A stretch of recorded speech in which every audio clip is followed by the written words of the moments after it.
Okay, wow. Wow. So, um, game ended like 20 minutes ago or something. Had to take some time with that one. I think you guys understand. I think you guys get it. Had to take a little bit of time with that one, but it's over. Mariners advance. They get past the wild card, going on to the division series, taking on the Houston Astros in a few days. I'll talk about that at a later date, but right now we just got to talk about what we just witnessed. One of the biggest comebacks in MLB postseason history. Legitimately, only one comeback in the history of Major League Baseball in postseason play was bigger than that. And I guess it's appropriate. If you're going to end a drought, you do it in a big, flashy, showy way. And I gotta say, obviously, when you dig yourself out of a hole like that, a lot has to go right. A lot of guys have to pitch in, and that's the thing that stands out to me as I look at what we did over these last two games. Everyone was involved, except maybe Ty France, who maybe Ty France is like Ty France and Mitch Haniger. They're the two guys you're looking at and going, okay, come on, give me something here. We know you're better than this. Come on, come on. But other than that, you look up and down this lineup. You look up and down this collection of hitters. They are contributing, every last one of them. And that was what I've been talking about for a while now with these Mariners. We can have good players. We can make good plays. We can have good games. But we need a lineup full of guys who I trust to come through. And not only did we have a lineup full of guys in this series who I trusted to come through, but they actually came through. Julio got on base 3 times yesterday. I know he didn't have a very good game today, but honestly, I don't think he did anything wrong. It happens. Suarez had a good series. Cal, monster series, 3 hits today. Helped win the game. Frazier, I can't say enough about Adam Frazier. The dude's asleep the whole season, and suddenly the playoffs start, and he turns into Ichiro. Santana, Kelnick had a sacrifice fly today. I know it doesn't sound like much. I know it sounds like I might be saying, damning him by faint praise, but no. Sac fly. Dylan Moore drew a walk. Crawford's been swinging the banjo for most of the year, but he comes through on offense and defense. The defense plays great. It's just so much came through. And that's the main takeaway I have from this series, man. All the way down to the guys that you as a Mariners fan may have already kind of mentally checked out on. Like the Kelnicks, like the Dylan Moores, like the Crawfords. Yes, they struggle. Yes, they don't hit every time. They don't hit as much as you would like, but across this 2-game series where the margins were thin, especially in this game, but overall you look and you go, it's not like we killed Toronto. It's not like one guy just decided I'm going to hit 8 home runs. No, this was close. And without a guy like Adam Frazier, who's been swinging the banjo the whole year, basically, outside of like 1 month, for him to come through and have 4 hits across 2 games, including the game-winning double, it makes you believe that something else special can happen, because if they came through that time, why can't they come through another time? Early in this game, it looked like we were going to get no hit. We were getting destroyed by Gossman, whatever. He was destroying us. I literally thought we were going to get no hit at one point. He was lighting us up like a Christmas tree. And for us to end here with 10 runs, for us to end here where not only did we get runners on, but we consistently brought them home. We weren't leaving runners on third. We weren't leaving a bunch of guys on second. We actually got them home. It's crazy. For us to get 1 hit on 9 at-bats from the top 2 in our lineup, our 2 best hitters, Julio and Ty.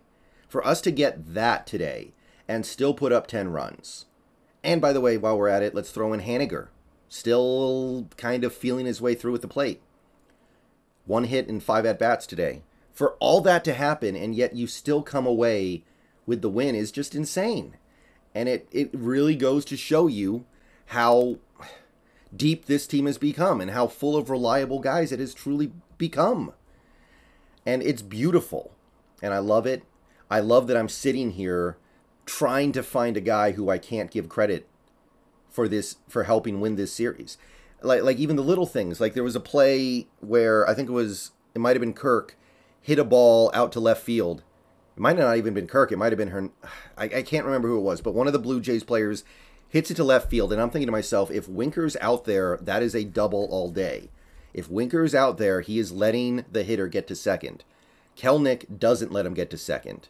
That may have saved runs in this game. Who knows? But I noticed that kind of stuff, and I go, you are finding a way to help this team win, even though I understand you're not getting hits. You're not having great at-bats, but you are still finding a way to help this team win. And here we are. Here we are, man. And look, if these guys, not even these great players, guys like Adam Frazier, guys like Kelenic, guys like Dylan Moore, Crawford, guys who really do struggle at times, if they can come through in the biggest moment, that's going to reinforce your confidence in their ability to come through in the next big moment. Obviously, Castillo, amazing game yesterday. Munoz, incredible series. He pitched, what did it end up being, 2 2/3 innings. He didn't have his best stuff today, but he fought through, managed to strand a runner at third in the 8th. And it was just an incredible showing for him to go back-to-back days like that, throw almost 45 pitches across 2 games, and not give up anything, and get the job done. I think he might have stranded 2 runners at third, actually, across those 2 games. So that Kirby coming out of the bullpen, which scared the hell out of me, and he didn't have his best stuff either, but he got it done. I will say, I feel so bad for Robbie Ray right now because I know Robbie Ray is kind of in a weird limbo with Mariners fans right now where he can go one way or the other with this fan base. And I see every bad Robbie Ray start, they crucify him. And then every good Robbie Ray start, they praise him. It's not like these guys like Castillo who are just bulletproof. Castillo can have a bad start, and I don't hear anything about him. Julio has bad games. I don't hear anything about him. People know how good those guys are. But Ray, because he had a shaky start to the year, and if we're being honest, a bit of a shaky end, he can go one way or the other. And I was rooting so much for him to have a good game today, or even a decent game, just so he could earn some credibility with this fan base for a little bit, because I was aware this game could go one way or the other, just like he can. And it sucks that he ended up having such a bad start. 3 innings, 4 runs allowed, I think. So I feel bad for him because I do think he's a good pitcher. I think he's going to have a better year next year. And I think he's capable of pitching at a very high level. I wanted him to earn some fan respect in this game. I wanted him to bring it, and he didn't. And, you know, that's on him. I understand. That's on him. But obviously just not a good game from him. It started out good, honestly. It started out really good, but you had to get him out of there eventually. I don't know what the heck happened to Sewald. Dude is basically unplayable. I think we put him in there today because we gave up on the game. And then miracles happened later in the game that allowed us to get back in anyway. Castillo, same thing. So our bullpen is getting a little thin going into this Houston series. But I guess we can live. At the end of the day, when you get to the playoffs, you don't necessarily need 5 really good bullpen pitchers. You need 2 really, really good ones. You need 2 awesome ones. You need 2 unhittable ones. And Munoz can be that. Swanson, I found it weird that we didn't put him in today, but Swanson can be that. We're going to find out who we really trust here. We're going to find out if we trust Swanson. We already found out today. We don't trust Sewald. We don't trust Castillo. We put those guys in situations where we feel like the stakes are low. So that tells me that we as a team have decided those guys cannot be trusted in a close game in the playoffs. I think Swanson is still there, but we didn't use him today for some reason. Obviously Munoz. So we're going to be struggling a little bit to find our footing in the bullpen if this Houston team gets to our starters. I don't know exactly how we're going to play it. It's going to be very interesting to see.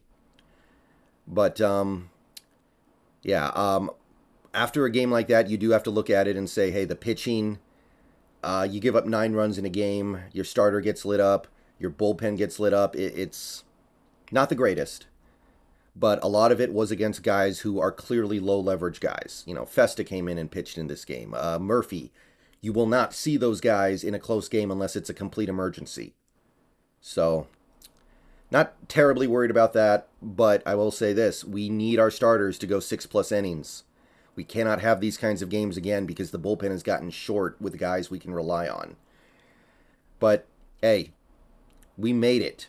We made it to a place where we can now say something really good, something special is happening here. This is not just this isn't just making the playoffs now, right? They can only say so much about us at this point. We went into Toronto and won 2 games, had the biggest comeback ever, had a shutout. It's just awesome right now. And I know this team can play better. I know this team can get better.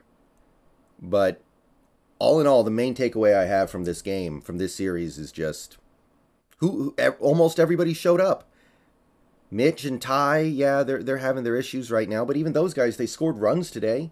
They got on base and came home. So even those guys, I'm not going to fry them. All right, man, I'll see you guys on Twitch later. Obviously, tomorrow's going to be NFL stuff. Luckily, we don't have to worry about baseball tomorrow, but special team, special year, special game. We'll see what we can do in the next series. I'll talk about the Houston series at a later date, but we're just going to sit back and enjoy this and be grateful that the season has at least a few more games in it. All right, see you guys later. Go Mariners.